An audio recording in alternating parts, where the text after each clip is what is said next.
श्री हलखष्ठी हर्षक व्रत कथा। पूजन विधि। पहले सुसुखश्चै दंतश्च इस मंत्र से गणेश जी को प्रणाम कर अविष्ण कालवर्ष मास भाद्र मास षष्ठी तिथि इत्यादि का नाम लेकर मम समस्त करिष्ठों कहते हुए संकल्प करें। अगर आप यह संकल्प ना कर पाए तो आप बोले, हे गणेश भगवान, अपना नाम बोल लें, फिर अपना गोत्र। आर्यावर्त खंड के भारतवर्ष के उत्तर प्रदेश क्षेत्र के अपने घर का पता बोल लें। के निवासिनी हूँ। संवत 2082 भाद्रपद मास की षष्ठी तिथि, कृष्ण पक्ष की षष्ठी तिथि दिन बृहस्पतिवार को आपके अपने पुत्र की रक्षा हेतु, पति की रक्षा हेतु, अपने सौभाग्यवर्धन हेतु तथा सभी के स्वास्थ्य लाभ हेतु आपका हलखष्ठी का व्रत करने का संकल्प लेती हूँ। और इस संकल्प करने के बाद ओम नमः शंभवाय श्री स्वाद लक्ष्मीश्चद ओम गणानान्त्वा यत्क्रंच चारों मंत्रों को पढ़ता हुआ शिव पार्वती गणेश तथा सन्मुख खड्मुख भगवान देवताओं की गंध अक्षत पुष्प धूप और नैवेद्य से पंचोपचार पूजन करें।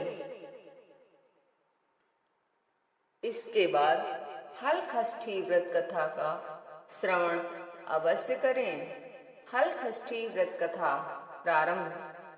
राजा युधिष्ठिर ने श्री कृष्ण भगवान से बड़े शोक भाव से पूछा, हे देवकी नंदन, आपने अभिमन्यु के मर जाने पर सुभद्रा शोक संतप्त हैं। वह अभिमन्यु की भार्या के गर्भ की संतान भी अस्त्र के तेज से दग्ध हो रही थी, क्योंकि दुष्ट अश्वत्थामा ने इस गर्भ को बिल्कुल निस्तेज कर दिया। इस महादुख के उत्थान के लिए उपाय बताएं। ऐसा जान देवकी नंदन श्री कृष्ण भगवान ने इस अपूर्व व्रत को बताया, जो भाद्रपद माह की कृष्ण पक्ष की षष्ठी तिथि पर भगवान शिव, माता पार्वती, महागणेश व स्वामी कार्तिकेय की विधि विधान से पूजा अर्चना करने पर पुत्र पौत्र की अल्प आयु वह शोक के महादुख से मुक्ति दिलाता है। देवकी नंदन ने राजा युधिष्ठिर को हस्तिनापुर के राजा सुभद्रा व रानी सुवर्णा की पुत्र शोक की कथा का पूर्ण वर्णन किया।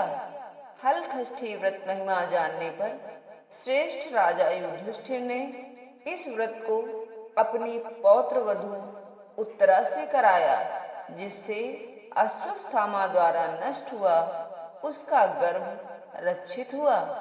इस व्रत के प्रभाव से उत्तरा के उदर का गर्भ उसी क्षण जीवित, गतिमान तथा प्रसव हुआ, जो कालांतर में सर्वश्रेष्ठ राजा परीक्षित हुआ।